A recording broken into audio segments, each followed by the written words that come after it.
Is this a must-win game for West Virginia? It definitely is for their opponent, the Oklahoma State Cowboys, as West Virginia travels to Stillwater to take on Mike Gundy and his Oklahoma State Pokes. And Jonathan and I are here for episode 10 of the Gold and Blue Breakdown, and we're going to talk about this game. We're going to preview it, give you our three keys, our two key matchups, and our one key player to watch in this game for the Mountaineers, and we're going to do that right after this word from one of the channel sponsors. Since 1931, the attorneys at Katz, Cantor, Stone Street, and Buckner have been the voice for victims who have suffered serious injury or death. They have a fierce passion for truth and justice and a sincere compassion for those who have been wronged by others. Whether you have been in a car accident or fighting with an insurance company, or you or a loved one has suffered serious injury or death due to medical negligence, we will ensure your voice is heard loud and clear. Katz, Cantor, Stone Street, and Buckner will ensure there is justice for all West Virginians because we are your lawyer, your voice. Visit us at yourlawyeryourvoice.com. What is up, and welcome to episode 10 of the Gold and Blue Breakdown Show. This is Couz. I'm here with my co-host, Jonathan. How you doing, Jonathan? Hey, I'm good, Couz. Ready to get back into action Saturday. Got a big game. It was nice to sit back last weekend, take a breather, watch some other folks sweat out their teams and not have to worry about ours. But, right. Man, I tell you, I tweeted earlier today, it's funny. A bye week is it's nice to relax, just watch some games. Man, you start itching to get back on the field. So I'm excited. Yeah, I'm excited too, man. I love bye weeks as well, but man, because it was nice to sit back and watch stress-free football, man. But I watched a lot of other Big 12 games that I normally don't get to watch. Yeah, but there's just nothing like a Mountaineer game day, man. And so I'm very excited to get rolling here on Saturday at 4:00. By the way, yeah.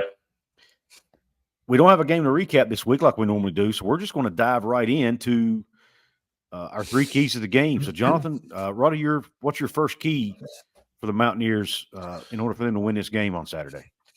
Yeah, so the first key for me, Couz, is I want to talk about the offense, but more specifically, I think the offense has to play mistake-free football. Sounds generic, right? Obviously, we know that. Because this is a defense for Oklahoma State that is struggling. Yep. They're struggling. They give up a lot of yards. You're going to have a lot of opportunities. So for me, for West Virginia, I think you have to be methodical, but I don't think you can hurt yourself.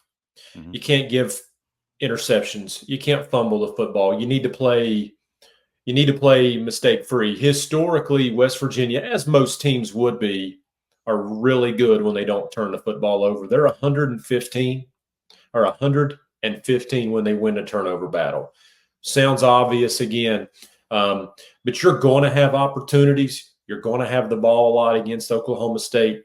So I think for me, one of the keys is you just have to play all across the board, but specifically because the offense, I think, will try to run the football and be pretty effective at it. Mm-hmm. I think they need to be mistake-free and not provide Oklahoma State with gimmies in turnovers. 100%. And actually, it's a great segue into my first key, which is running the football. You talked about, being methodical. West Virginia wanting to run it. They are going to want to run it, right? Yeah. And it just so happens that Oklahoma State has the worst rushing defense in the Big 12 right now. Yeah. They're I was looking at some advanced stats before we jumped on here. They're letting guys get like 2 yards past the line of scrimmage before they get contact.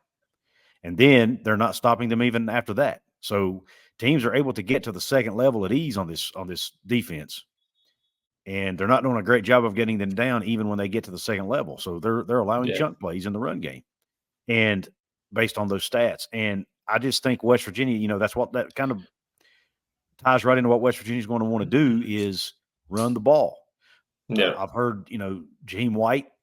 Hopefully he'll have a breakout. He's not lived up to expectations that we had for him this year. Maybe this is the week he breaks out and does that.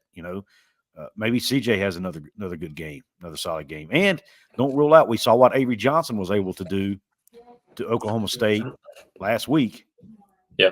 Well, Garrett can run the ball just like Avery can, just as good in my opinion. So can he do something similar? Can he get 80, 90, 100 yards in the run game himself? So to me, if they can do that, play keep away from Oklahoma State, That way you don't, West Virginia's defense has not been playing great either in certain spots. You don't have to worry about it if your defense isn't on the field. So run the ball, be methodical, and maybe even play a ball control type game here, and which ties into what you said, which is not turning it over. Yeah, because you are going to have those opportunities. I think one of the things we're going to have to watch is I think West Virginia wants to run the ball, and I think they want to be methodical and effective. But Oklahoma State is susceptible to giving up huge chunk plays as well. Mm-hmm. And so, we've seen it early in the year. I believe it was a Penn State game with Jaheim broke a huge run and fumbled it. You can't make those mistakes in what I think is going to be a game of back and forth. It's going to be high scoring. And you're going to have a lot of opportunities. You just can't. Again, it sounds obvious, right? But you just can't give away the football. Because I do think West Virginia is going to run the ball effectively, and they're going to run it a lot. Agreed. All right, what's your second key? Yeah, so the second key for me is because I do think this is going to be a little bit of shootout. Let's get crazy. Roll the dice. Roll the dice. You're going to have opportunities. One thing when I sat and thought about this game is I predict it's going to be high scoring.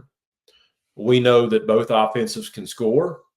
We know that both defenses have struggled.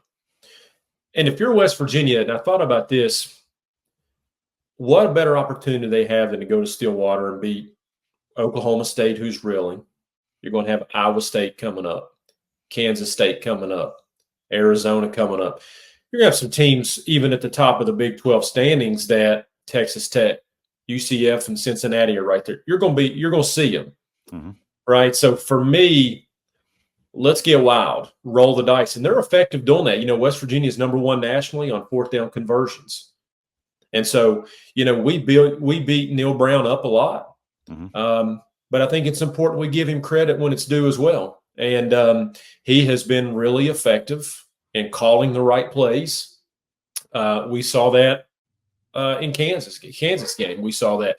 So he's been effective in fourth down calls and plays. And so for me, I just say, hey, I think West Virginia needs to roll the dice a lot on fourth down. I don't think you're going to win this game by kicking field goals.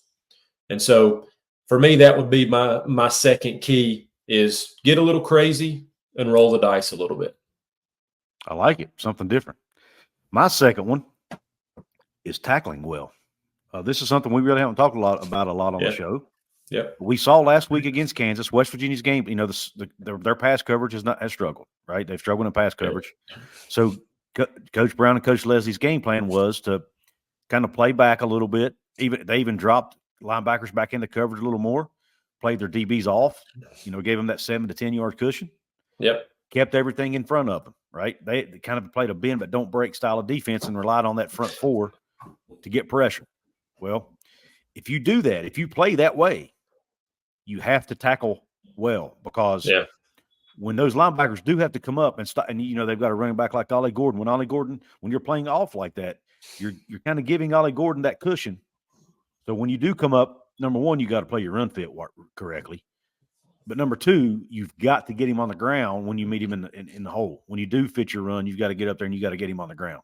So I think tackling, and if you're going to play a defense, a bend but don't break defense, you better tackle well. Yeah. Because if not, they're going to break big plays on you and get yards in chunks. So I think tackling in this game is going to be critical for that West Virginia defense, especially at the linebacker spot. Absolutely agree. And even though that Oklahoma State's offense has struggled a little bit, and maybe to Ollie Gordon's standards has struggled just a little bit, don't get complacent because they can move that football. So, yep. Great point. I agree completely. They have the most experience. I didn't know this until I think it was yesterday when I was interviewing the gentleman from Pistols Guys or pistolsfiringblog.com. He and then I heard it again today on a podcast. Oklahoma State has the most experienced offensive line in the history of college football. Wow. Didn't know that. Wow. Because of having so many fifth and sixth year seniors up there. Yet they're still struggling to run the football. They're not getting pushed like you think they would. Yeah. But like you said, it's Ollie Gordon. We saw something similar last year with him where he had a few games. They started off kind of slow. then boom, he breaks out and plays himself into the Heisman conversation the last 2/3 of the season. Yeah. So, hopefully West Virginia's not that game where he gets right and that running game gets right. Yeah, and he's been struggling. I think it was 126 yards in their opening game against South Dakota State, but then I think he went 49, 41, 42. Last week, I think he's just shy of 80 yards rushing the football, but I think there were a couple bulk runs. So, again, the Ollie standards, he struggled a little bit, but again, to your point, extremely important. A, you can't let him get hot, and B, you have to tackle well. Yeah. Yep. What is your third key here for this? Yeah. So my third key, and I'll say part of me was thrilled when you said it. The other part of me was upset when you said it because I thought nobody's going to believe this. If I could turn my notes around, I'd show you. Bend, don't break, defense. I promise you. They won't believe it. They won't believe it. So when you said that, I almost went, here's what I mean by that. And you actually probably stated most of that better than I can. They're going to move the football, right? They're going to. Alan Bowman, for all he is, he's going to throw the football a lot. He's going to make some mistakes. He's going to make some bad throws. He's going to give you opportunity to pick him off. But he's going to throw the ball, could be 30, 40, 50 times. Because he's only been sacked once. Yep. The whole season. I think, I don't want to get this number wrong, but I think he threw the ball almost 50 times last week. Yep. So he's slinging it, always has. Sacked once, gets the ball out so fast. So you almost have to live with those 6, 7, 8 yard, I don't want to call them check downs, but that design of an offense, that scheme of an offense, which is going to allow him to throw it deep. And then we just talked about Ollie Gordon. So for me, this might be one of those games where you look at it and say, I gave up 450 whatever yards to Oklahoma State. But at the end of the day, to me, it's what happens in the end zone versus kicking field goals, stopping on fourth down. If we can get back to that, and you said it, that bend don't break defense, regardless of the yardage that you give up, you're going to be in a much better situation to win a football game. Which once again segues into my key, which is my third key as well, which is if you're going to play a bend but don't break defense, which we think they probably will, you've got to force some turnovers to get extra possessions. Yeah. Right? You mentioned taking care of the football. I mentioned running the football. Now I'm talking about forcing turnovers. What's all that do? It keeps your defense off the football field. Yeah. Keeps their offense, the one that might be dinking and dunking for 6, 7 yards at a time. They can't do that if they're on the sidelines. So they've got, and you mentioned Alan Bowman. You're probably not going to get to him to sack him because that's not his MO, but you can force him into mistakes. You can force him to throw an interception or two. Maybe you get to him and knock the ball loose, or whatever. Maybe you force a receiver or a running back to fumble the ball, whatever. Force some turnovers, get some extra possessions for the Mountaineer offense, which hopefully will play more consistently this week. They've shown flashes of how good they can be, but they've not done it for an entire game yet. Hopefully this is the week they do it because they're going to need it, in my opinion. But get Gary Green the ball as much as you can, and you do that by forcing turnovers. That's my third key. Yeah, and again, those two, mine and yours, I think, go hand in hand. And I'll tell you something else to keep an eye on. I was looking through some stats.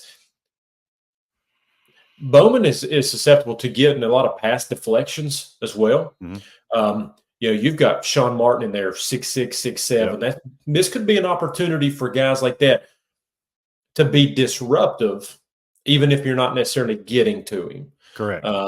And I'll tell you, Bowman doesn't want to move much. And so, again, if you could get to your point, the linebackers, if you could get them active and just be disruptive, but maybe not be putting him on the ground, on the turf, that's a good way to kind of get him flustered a little bit too. Yeah, good point.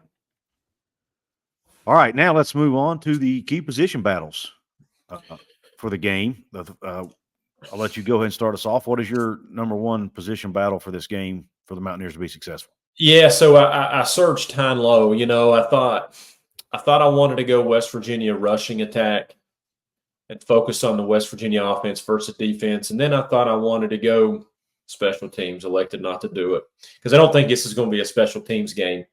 Man, I hate to go back to the well again, but I went West Virginia defense versus Alan Bowman, and here's why I went there.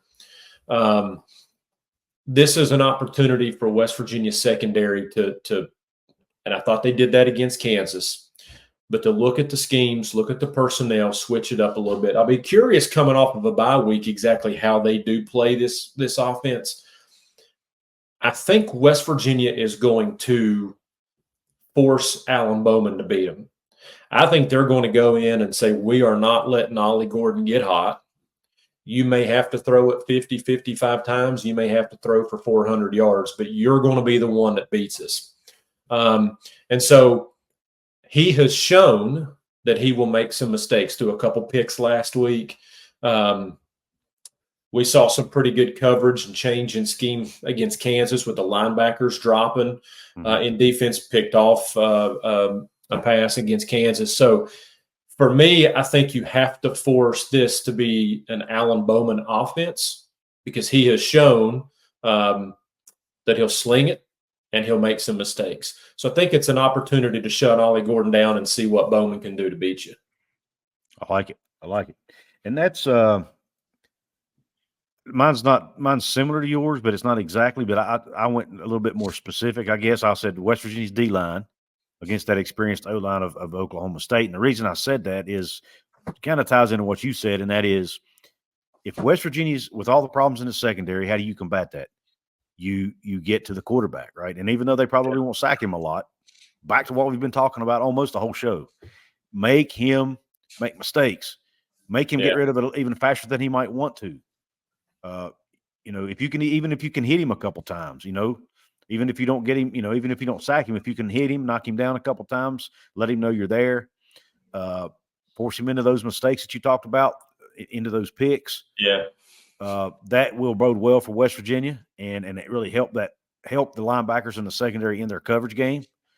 If you can get pressure on him, and to be honest with you, as I'm talking about this, Jonathan, I just had something pop into my head that I hadn't thought about. A quarterback that gets rid of the ball quick might be the best thing for this defense. Absolutely, yeah. You don't have to cover. You don't have to cover their defensive backs for 3 or 4 seconds. Yeah, absolutely. And as much as those 5-6 yard check downs, if you want to call them that, are annoying, more of a nuisance. They don't maybe fluster the cornerbacks as much as knowing that they're going to potentially get beat 30, 40 yards downfield. So, completely agree. I think a huge thing here is, and I'll say I'm guilty of not looking to see if other defenses have done this against Oklahoma State. But I feel like if they can somehow schematically work it out to get him out of that pocket, it's going to bode well a little bit more for you versus if you just give him that 2-3 seconds inside the pocket to throw. So I'm really curious. This defense has taken a beating for West Virginia this year, and to a large extent, it's been justified. Deservedly so, yeah. And so I'll be curious with a bye week. And listen, Alan Bowman's been around forever. Mike Gundy's been around forever. I don't know that you're going to get surprised a ton by what they do. So the blueprint is there. I'll be curious to see how, and I won't give too much away. That might go into my other position battle here, but let's go ahead and do it. It's your turn anyway. So I threw a mix against Kansas when I said my player of the game was going to be Jordan Leslie. And so I thought, here's a position battle for you. Can it be head coach versus head coach? And uh-oh. I promise we don't share these if you put it down. I promise. I had a feeling. I did too. I wrote it down. I thought, man, he's going to say this. So, but it's true, right?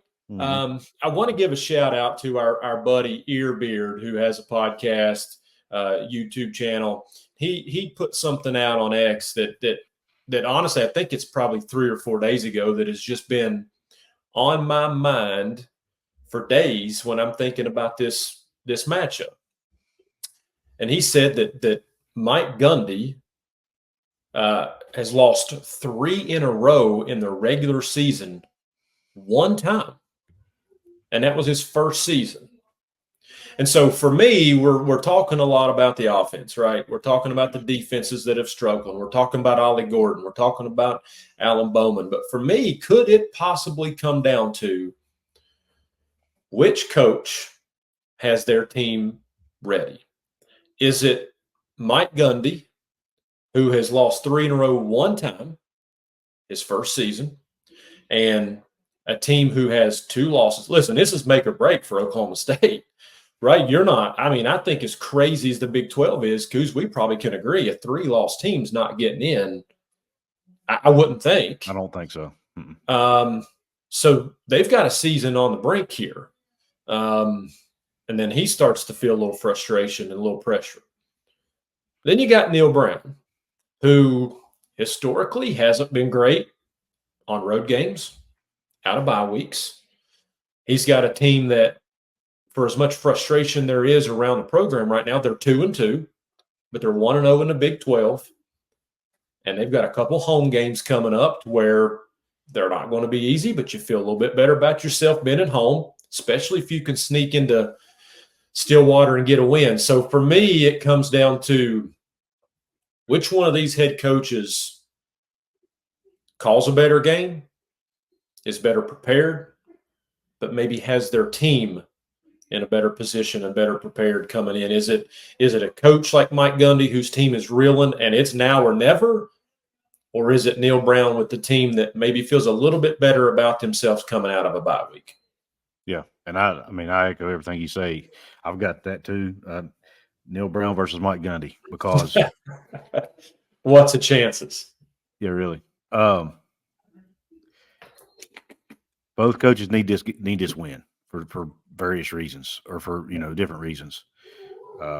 Similar reasons, right? They're both, Neal Brown's not, West Virginia fans are not super optimistic even after a win right now, because of even the games they've won, they haven't looked great in, right?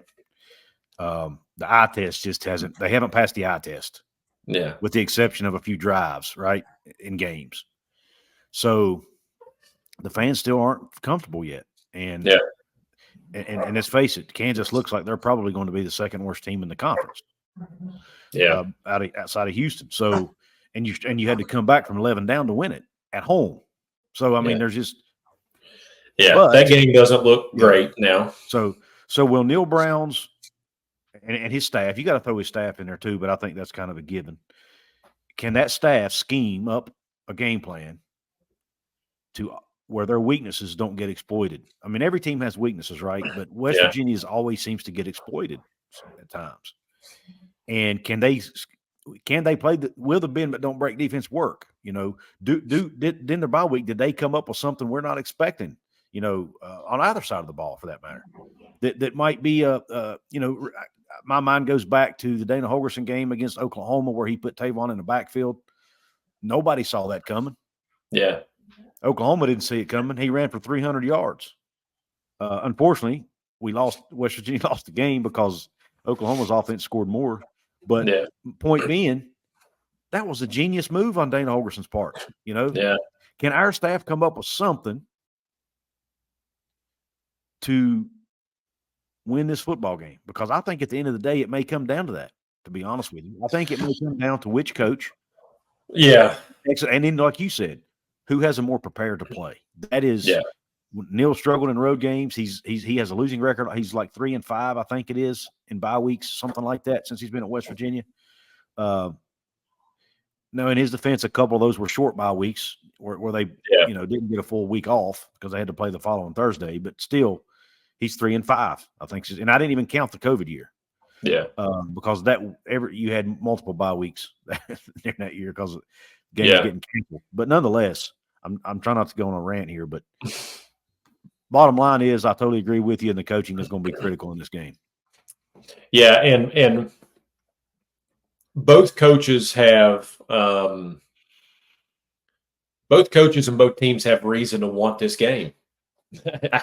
You know, I mean, if we learned anything from the bye week last week, especially, and I'm talking Big 12, because it's wide open. Yep. It's wide open. And so, you know, and also thinking too, you know, I wonder if there's a little bit of revenge factor here for West Virginia. You know, West Virginia won 9 games last year. They were a fourth quarter away from 10. Actually, one could argue they were a special teams blunder. And a Hail Mary. Yeah. But against 11. Oklahoma State, yeah. But yeah, well, I wasn't even thinking about that. But I mean, they were a special teams blunder from a player that's no longer in this program away from beating Oklahoma State last year, which would have given one more win. So it makes you wonder if there's a little bit of a revenge factor. But I'll also say, here's what concerns me about this game for West Virginia. The blueprint is here for Oklahoma State to bounce back, and you don't have to look very far. You can go back to last year. They were 2-2. They got demolished by South Alabama at home. I mean, they were beat, I think, 33-7. I don't think 33-7 against South Alabama at home. They were 2-2. What happened? They ran off 5 straight. Ollie Gordon took off. They played in the Big 12 championship game. Yep. So that was last year. And so I don't think you have to look too far to see they're capable of just saying that's not who we are so far in the Big 12. Let's go. Yeah. And so, yeah, so all that's basically says to me is which coach has their team prepared. Both coaches have a reason to have their teams prepared. For Oklahoma State, it's a bounce back. For West Virginia, it's our destiny's in front of us. Let's go take it. So we'll see. Yep. Agreed. Real quick, Jonathan, before we move on to the next topic, which is key player for the game, why don't you go ahead and tell the audience, I meant to let you do this earlier in the show, but go ahead and tell the audience how they can support you over on X. Yeah, so so pretty cool feature over on X is they have a subscription option. And as you can attest to this, a lot of the content that we put out anymore in the technology isn't cheap. But you know, we do it, majority of it, because we love what we do, right? Right. Have other full-time jobs, but we love what we do. So yeah, after about a year, finally got an approval for it. So it's not much. I tried to keep it relatively inexpensive. It's $2 a month. You can hit on my profile at Jonathan K. Martin. There's a subscribe badge there. You can do that. Automatically does a subscription. Again, it's $2 a month. Doesn't sound like a lot, but it goes a long way for somebody like myself that when you get into podcasts, get into YouTube videos, you get into some content stuff. And you know this, it gets costly at times, but we do it for the love of the game. So, yeah, it's just a great option. Finally got that after almost a year. Thrilled about it. Appreciate you bringing it up. No problem.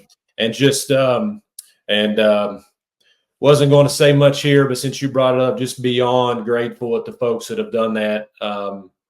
It really, you know, this when you put content out, you kind of wonder after a while if you're what are you doing it for sometimes, and you get some good messages and some people doing it. It means a lot. So definitely appreciate it. We tried to pick something that was inexpensive, and so $2 was a pretty good amount. So just thankful for that. All right. It comes out to about 75, a little less than 75 cents a week. 50 cents. Actually, it's 50 cents a week, I guess, right? If you do the math. Yeah. So anyway, also Jonathan mentioned ear beard earlier in the show. he's put together a Mountaineer roundtable. We get together a few times every season and do a roundtable. It's Earbeard, myself, Jonathan, I think, is included on it. Yep. Mountaineer Paul from Locked On West Virginia, Mike Ostie from WV Sports Now, Ryan and Rush, just a bunch of different West Virginia journalists and content creators. We get together and we just talk about the team, and that we thought Earbeard thought it'd be a good time to do that since we're kind of a third of the way through the season. So that's tomorrow night, Thursday, or actually it's tonight technically because we're recording this on Wednesday, but it'll be Thursday night, October 3rd at 6 p.m. Eastern time. So tune in for that if you have a chance. And then it's on X Spaces. Yep. It's on Twitter Spaces on Earbeard's account there. So be on the lookout for that. And by the way, Jonathan talked about his X account. It's Jonathan K. Martin. It's Jonathan. For those of you who are listening. For those who are watching, obviously, it's on the bottom of the screen. And don't forget our X account for this show at GB Breakdown _. Give us a follow over there. All right, let's move on to one player to watch. Who is your one key player to watch for the Mountaineers, Jonathan? Yeah, here's hoping that I don't see another headset removal from you. I went Jaheim White. Here's why. And you kind of touch base on. Oh, your face is making me think something here. I'm going to call an audible on mine, so keep going. You even kind of touch base on a little bit earlier. We just, for whatever the reason, we haven't seen the Jaheim White that we thought we would. And I think there's a couple reasons for that. And I'll say I don't know that all of them or most of them are his fault. I think they've looked to throw the ball a little bit more. Donaldson's healthy. They've wanted to get Cole Taylor involved in the offense. And, the old saying, it's just hard to get a lot of people involved when you got so many weapons, right? But I just think this is an opportunity for Jaheim to get out in space a little bit. I don't know that against this defensive line you're going to win a ton of battles up the middle. And so I think it's an opportunity for Jaheim to come in, whether it be running the football on the outside, catching a pass in the flats. We've seen him extremely successful in the wheel route, in the passing game. I think this could be the opportunity for Jaheim to really have a breakout performance against an Oklahoma State defense that you touched on is extremely vulnerable. This screams Jaheim White breakout game, and I hope we can look back and say that we were right on that. It just has all the makings for a huge game for Jaheim. Yeah. Why can't he do what Ollie Gordon did last year? That's what I'd like to see. Sure. I'm not saying he's in New York for the Heisman conversation, but he could have a game where he just breaks out and then actually he kind of did the same thing last year. I mean, honestly, he did a similar thing last year. Maybe he does that again. Yeah, I think it has all the makings for a huge game for him. Mm-hmm. Yeah. I agree. That is what I had wrote down. But so that was, I will call an audible because I wanted to mention this earlier, but I didn't really have it wrote down. So I'll go ahead and mention it now. I guess I'll go ahead and say Garrett Green for the simple reason Oklahoma State's secondary they picked off 6 passes this year. They are ball hawks. They will pick off passes. They cause a lot of havoc. Their defensive havoc rate is really high. So how well can Garrett Green in this passing game? And of course, I got to, obviously the receivers play a big role in that too. But can Garrett Green complete some passes down the field that will help open up the run game more? Right? You can't be one dimensional. Yeah. Regardless who you're playing, and can he make some plays down the field against that stingy Oklahoma State secondary to help open up the run game? So I'm going to go Garrett Green in the passing game here. Because that's something when I was looking through stats earlier, it caught my eye, and I kind of wanted to talk about it, but I didn't really know where to fit it in. So here's where I'm fitting it in. Yeah, and I think we could go on one to watch. If we're being honest, we could pick because we think the offense is going to be effective this weekend. Mm-hmm. We could go a couple different routes, but piggybacking off of your Garrett Green, it goes back to what my first key to the game was. You just can't make mistakes, and because the havoc rate is so high for Oklahoma State's, even though they've struggled, that secondary's been pretty good. Just can't try and force things. If you're Garrett, take what's available to you and just move the football. Keep going forward. Mm-hmm. This could be, talking about all the makings for Jaheim. I mean, I don't know who's with a good game for Garrett. I mean, is this one where he could throw for 250, run for 150? I mean, it could be a huge game for him. Mm-hmm. He played well at Oklahoma State 2 years ago. Yeah, if you remember. Yeah, so this could be a huge game. Yeah, and I want to bring this up, and this is totally off the wall. This is not part of our keys battles, but this is something I brought out on Twitter the other day and got some various reactions to it. I'm sitting here watching. I don't remember if I was watching a college game. Yeah, I think it was a college game, and I see some teams running the Wildcat, and I'm thinking maybe West Virginia could throw a couple Wildcat plays in there once in a while. And I'm thinking, well, who would catch the ball? Rodney Gallagher. They talked about how Rodney Gallagher needs to get more involved. He played quarterback in high school. So some people thought that was a bad idea. Some thought it was a good idea. What are your thoughts on running the Wildcat in specific? And I'm not saying do it a lot. You know what I mean? But just throw a few plays in there. Do you like that idea, or do you think you need to? Or are you one of those people that don't like taking your quarterback out? And I'm not saying you have to take Garrett off the field. You could leave him on the field as a slot receiver, or even put him there beside Rodney to throw the defense off, whatever. Yeah. But what are your thoughts on that? Yeah. So full disclosure, I'm not historically a huge fan of the Wildcat, just because I feel like it is semi-effective, but I feel like it's I'm not a coach. These guys are a lot smarter than I am, even though sometimes I feel like maybe I'm smarter than they are. But I think it's effective when you pick and choose your battles. The frustration for me is when you feel like you're moving the football, and then you do the Wildcat. Right. Yeah. Pick your spots.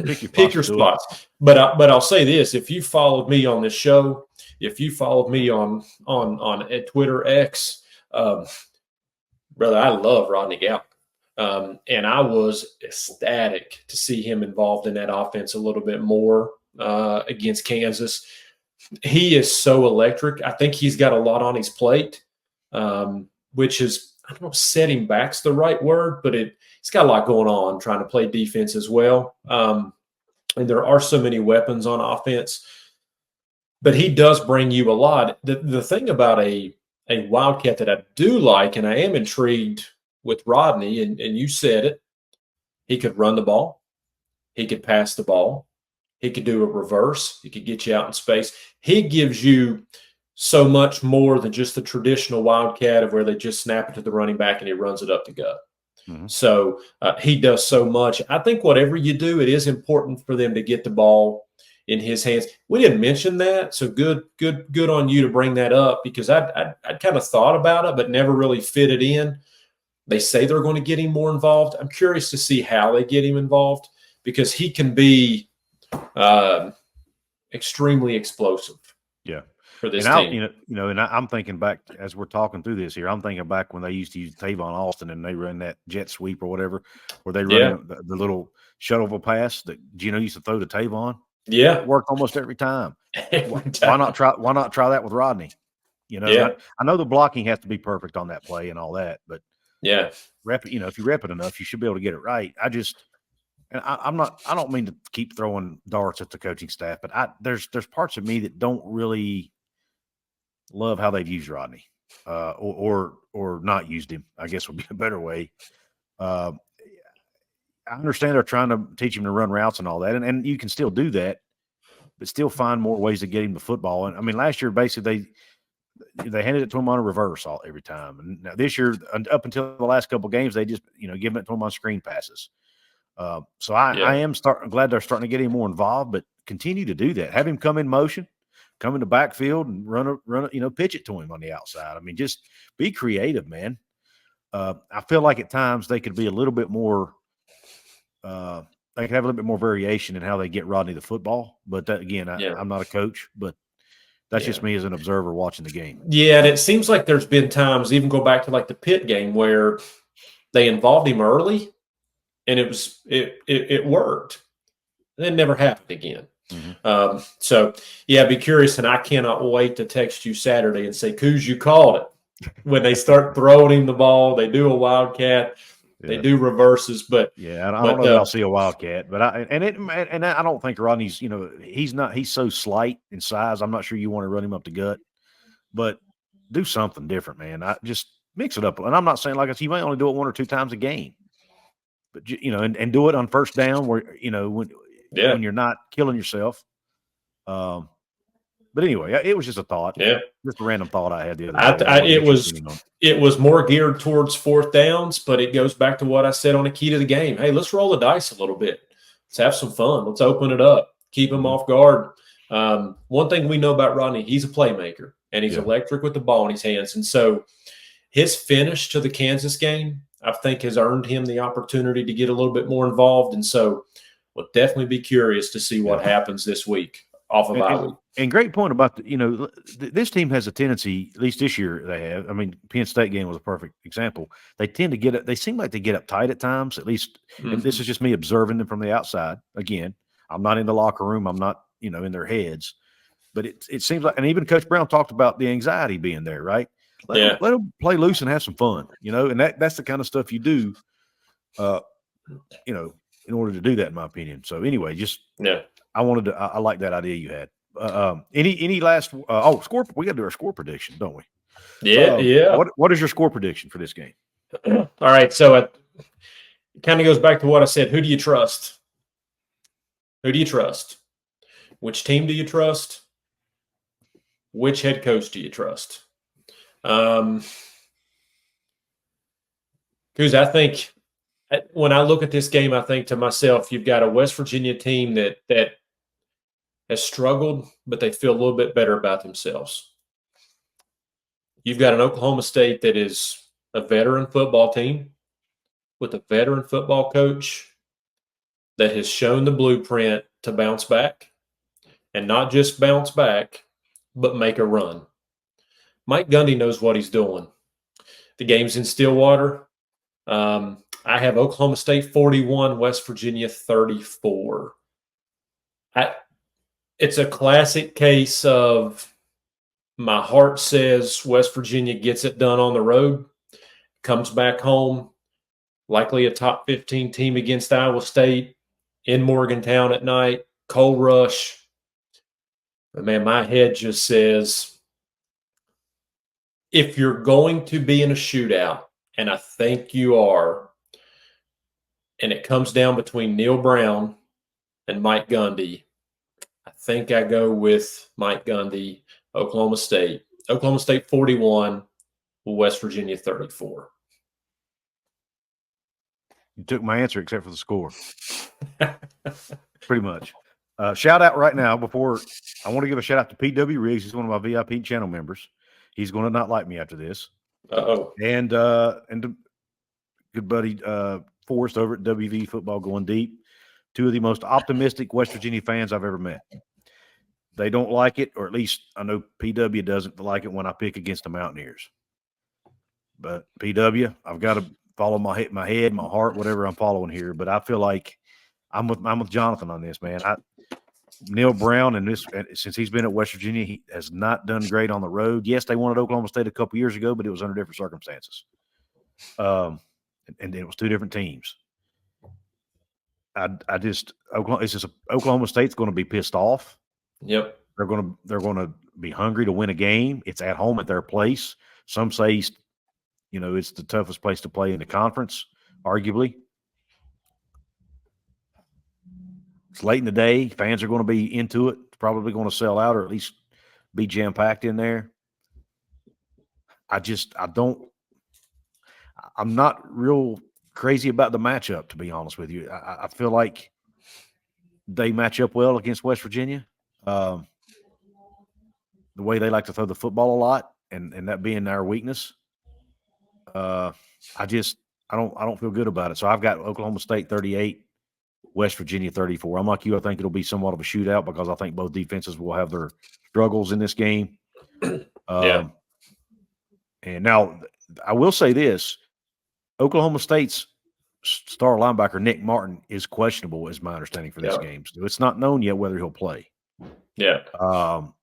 If he doesn't play, West Virginia may run for 250 yards in this game. 200 is probably more realistic. But Yeah. I don't know. 250 is probably not out of reach. No. Against a team that averages 201 a game, giving up 201 a game. But let's think about this. Who has Oklahoma State lost to? Kansas State and Utah. Arguably two of the top teams in the league, if not the top two teams in the league. Yeah. Yeah. Depending on how Utah finishes out the year. So it ain't like they've lost to a bunch of pipsqueaks. You know what I mean? Oh, absolutely. They beat an SEC team in Arkansas. They beat Tulsa pretty handily, I think, and then they beat an FCS school, I think, wasn't it? That they beat handily. But nonetheless, the games they won, they look pretty good in. So I just feel more confident about the Cowboys than I do West Virginia in this spot. I hate to say it, but that's just where I'm at. So West Virginia or Oklahoma State has a bye week after West Virginia. You know who they play after that? Houston at BYU. Oh, yeah. That's undefeated, 5-0, number 17 as of now, BYU. So it goes back to what both of us have said over and over. Oklahoma State's going to come into this football game. They're a desperate football team. It's now or never. And so I just don't think we spent almost an hour breaking this down, and I think we both had pretty good points, but it comes down to Neal Brown and Mike Gundy, and Neal Brown's historic record off of bye weeks on the road, a big game, versus Mike Gundy's record of back against the wall, needing to get it done. And I just feel like, especially as you said, with this game being a later kick in Stillwater, I just feel like the more desperate, experienced football team gets it done, because it's going to be a shootout. I mean, listen, both teams are going to score. Both teams are going to put up a lot of yards. But I just feel like Oklahoma State has the advantage. I really do. Same. I agree. And I take no joy in saying that. You know that. Either. I mean, but at the same time, we have said here on this show and have said we're not going to pick West Virginia to go undefeated. If they're 0-9, we're not going to pick them to win the 10th game of the year. We're going to be as honest as we can. We're going to tell where our heart is, but we're going to tell where our head is. And so I just I think you would agree. We hope we're proved wrong here. Just like I was last. I picked West Virginia to lose against Kansas. Me too. Me too. So maybe me and you just need to. I'll gladly take the L on that. Yeah, maybe me and you just need to pick them to lose the rest of the year. There we And go. maybe we're on to something here. I'll tell you this much: if West Virginia beats Oklahoma State, I picked them to lose to Kansas. I picked them to lose to Oklahoma State. If they win both of those, let's just fast forward to the next Gold and Blue breakdown. Iowa State 30-38, West Virginia 35. Well, it just makes something up. There you go. I'm with you, bro. So maybe we've stumbled upon something. Yeah, I'm with you. Well, man, it's been fun again. We always enjoy this. Again, everybody come check Jonathan out on X at Jonathan, JONATHANK Martin. Also check us out at GB Breakdown _ over there. I'm at Couz 206 at COUZ 206 for those listening. Go on Jonathan's account, go subscribe to him. Make sure you check out his work over there. And if you're new here to the channel, subscribe. And if you're listening to this on audio only platform, please give us a 5-star review. We'd love to. I don't get as much traction on the podcast side. I'd love to get more traction over there. So if you don't mind, give us a 5-star review there. That'll really help get stuff pushed out on that side of the thing. So for those of you who are listening, thank you so much. We appreciate the support. We will be cheering on the Mountaineers this Saturday, even if we did pick them to lose. We're going to be queuing country, hopefully queuing country roads when it's all said and done. So thanks for listening. Thanks for watching, and we'll see you next week.